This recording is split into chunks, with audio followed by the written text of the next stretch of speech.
Welcome to Animation Lab 338, one of the labs you'll be using to work on your animation projects.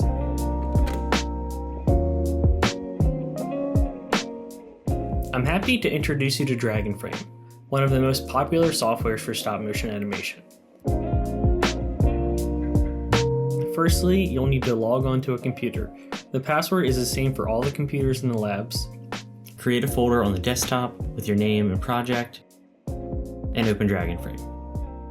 Click Create New Scene and give a name to your production. Set a scene number and click OK. Locate your folder and press Save. Don't change the name of the folder DragonFrame created for you. If you do, the software may not be able to locate or recognize your images. You should always back up your DragonFrame folder either to a personal external hard drive or to a cloud service like Google Drive with your UMBC email. This will allow you to easily load your file on different lab computers and prevents you from losing your work if the lab computers get wiped. Before getting started, you should turn on the lights on the camera stand. Turn off the overhead lights to remove flicker in your image. Remove the camera lens cap. Turn on your camera and make sure it's set to manual. Tape background paper to the animation stand and secure anything else that won't be moving. DragonFrame has two main workspaces. You can switch between them using the buttons in the top right corner. The cinematography workspace is where you control the camera settings.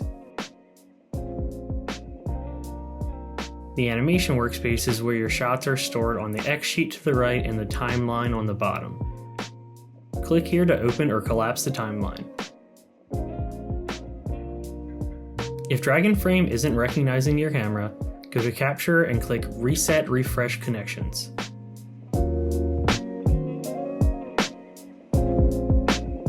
Before we start shooting, let's check the settings.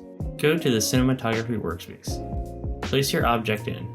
If the image is upside down or backwards, flip using the rotate or reflect tools.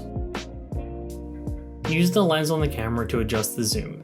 Best practice on these cameras is to shoot between 35 and 55 to avoid any wide angle distortion.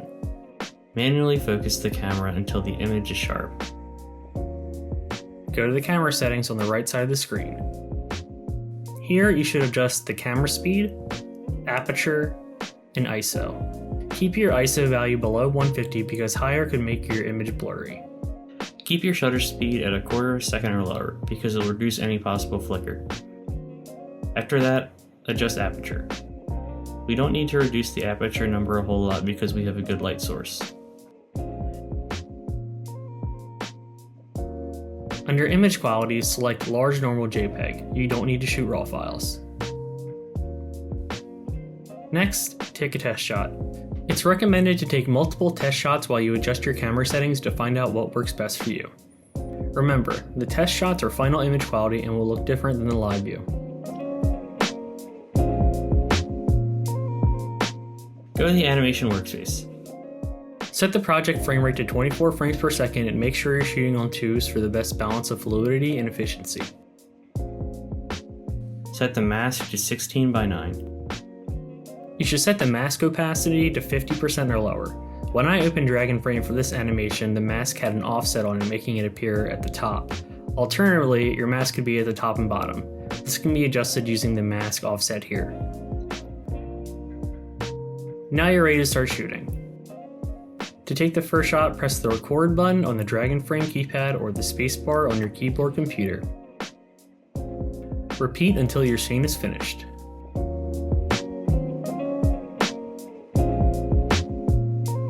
While I was completing my animation, I used the left and right arrows on the keyboard to flip between my last shot and live view to check my movements.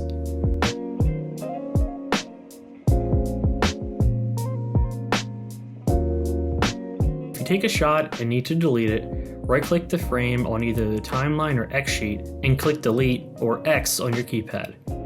Similarly, if you need to replace the shot, right-click and choose Reshoot Frames. To select a sequence of frames for playback, you can highlight each frame on the timeline or X sheet and press spacebar or play on your keypad. You can also play the animation in a loop.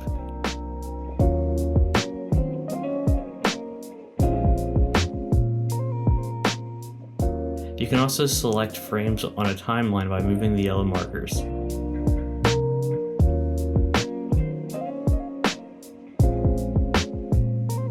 You can play your animation in reverse using the reverse button.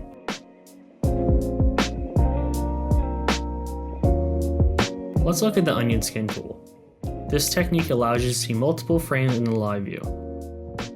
There are different blending modes, but I prefer normal. You can change the number of visible frames by adjusting frame echo.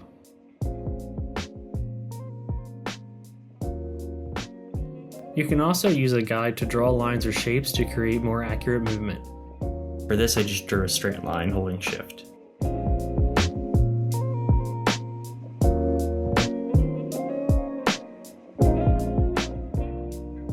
Another useful tool is importing an image as a reference. Under Media Layers, click Load Image, locate your file, and click Open Reference Image. You can change the scale of the image, its opacity, and also rotate or mirror it.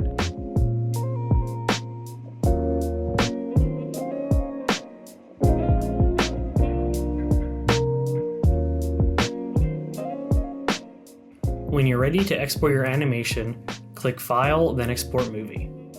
Make sure the settings match what you see on the screen right now. Click Export.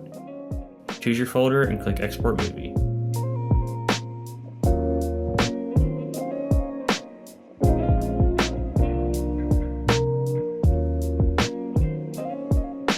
You can now open your animation. Hope you had fun and good luck with your projects.